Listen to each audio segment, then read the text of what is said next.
Hello guys, আসসালামু আলাইকুম। সবাই কেমন আছেন? আমি আজ চলে আসলাম আপনাদের মাঝে নতুন একটি মাছ ধরার ভিডিও নিয়ে। দয়া করে সবাই আমার মাছ ধরার ভিডিওটি দেখবেন এবং লাইক, কমেন্টস ও শেয়ার করবেন। আশা করি আপনাদের ভিডিওটি অনেক ভালো লাগবে। এই যে ব্যক্তি জাল খ্যাপ দিল, ইনি হচ্ছে আমাদের ক্যাম্পের নতুন ইনচার্জ, নবাগত ইনচার্জ বাবু হরিদাস মণ্ডল। এনার বাসা হচ্ছে বাগেরহাট জেলা মোংলা থানাতে। আর এই যে পুকুরে ঝাঁপ দিল মাছ ধরার জন্য, ইনি হচ্ছে আমার আর এক কলিজার বড় ভাই। ইনিও মাছ ধরার জন্য বড় ওস্তাদ। ইনি অনেক বড় বড় হাওর বাওড়ে ছিপ ফেলে মাছ ধরার জন্য। দেখেন সে পুকুরে ডুব দিয়ে কত বড় বড় মাছ ধরছে। আসলে মাছুরে না হলে এমনটা করা সম্ভব নয়। আর এই যে দেখতে পাচ্ছেন আমার স্যারের মেজো মেয়ে, কত কিউট, সামনে দাঁতগুলো পোকা খেয়ে ফেলছে। এই যে সে নিজে একটা পতাকা তৈরি করছে, পতাকা অঙ্কন করছে, এনে আমাকে দেখাচ্ছে। সত্যি সে প্রশংসনীয়। এই যে দেখেন মাত্র একটা খ্যাপ দিয়ে সেই জালের থেকে ডুবিয়ে কত বড় বড় মাছ ধরছে দেখেন। আসলে অনেক দিন এই পুকুরে জাল ফেলা হয় না, যার কারণে অনেক বড় বড় মাছ হয়ে পড়ছে। কিন্তু এখন গ্রীষ্মকালের জন্য পানি শুকিয়ে যাচ্ছে, যার কারণে মাছগুলো মারা আমাদের অতি জরুরি ছিল। তাই আর কি সেখানে জাল ফেলে আমরা এত বড় বড় মাছগুলো ধরলাম। সত্যি আজকের এই মাছ ধরাটা খুবই আনন্দের সময় কাটলো। কারণ আমরা তো আর সব সময় পুকুরে বা খাল বিলে মাছ ধরতে পারি না। বছরে কোনো একটা নির্দিষ্ট সময় হয়তো বা কোনো একদিন মাছ ধরি আমরা। তো সেই কারণে আজকের এই মাছ ধরা কেন্দ্র করে অনেক আনন্দ, মজা, অনেক কিছু করলাম।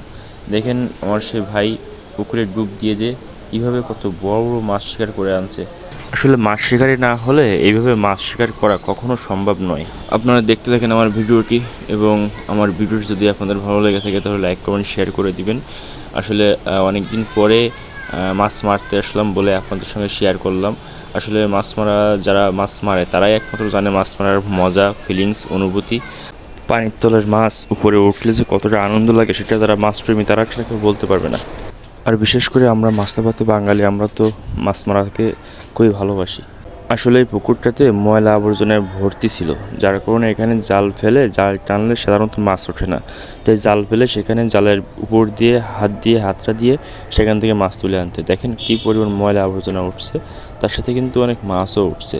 তবে জালের ভেতরে মাছ না থাকলেও কিন্তু জাল থেকে হাত দিয়ে অনেক মাছই মারা হয়ে গেছে। যেগুলো আপনারা দেখছেন যে আগে যে মাছগুলো দেখালাম ওগুলো কিন্তু জালের ভেতর থেকে হাত দিয়ে তোলা হয়েছে, কিন্তু জালে কিন্তু মাছ ওঠে নাই। কারণ অনেক ময়লা আবর্জনার জন্য মাছগুলো সব বের হয়ে গেছে। এটা হচ্ছে আমাদের প্রথম খ্যাপ ছিল। প্রথম খ্যাপ থেকে অতগুলো মাছ আমরা পেয়েছি, যেগুলো পিছনে আমি আপনাদেরকে দেখিয়েছি। তো প্রথম খ্যাপ শেষে জালটা তোলা হলো, জালটা পরিষ্কার পরিচ্ছন্ন করা হচ্ছে। এখন জালটা পরিষ্কার পরিচ্ছন্ন করে আমরা দ্বিতীয় খ্যাপের জন্য প্রস্তুতি নিব।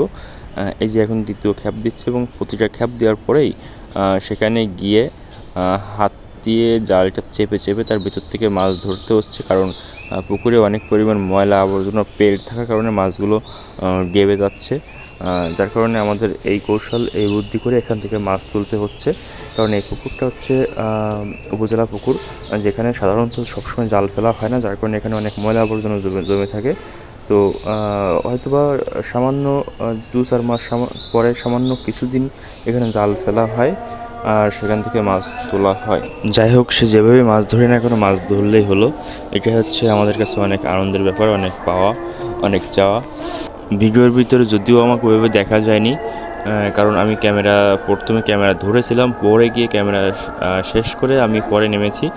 যাই হোক, আমিও এই মাছ ধরার সাথে জড়িত ছিলাম। সব কিছু মিলে সুন্দর একটা দিন আমরা পার করলাম, মাছ ধরে সময় কাটালাম।